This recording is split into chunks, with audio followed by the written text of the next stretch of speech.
salamat din sa mga superman ako.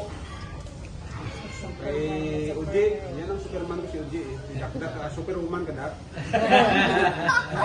Sa inyong lahat, kay Sir, kay Tata, sila ko na dito na laging nagsusupport sa akin kahit na medyo mahirap kunti, medyo wala akong iwan. So, pasalamat ko sa inyo kanan, sa inyong kaayo, sa pagsuporta. Lord, ikaw na bahala ang bless sila, sa aking mga anak. Proteksyonan mo sila sa lahat nilang ginagawa, ano kung man dyan. Lord, the Lord, may pangalan mo sa nakasang sa mga pangalan. Amen. Thank you, Lord. Sige, Wow. Kain na tayo.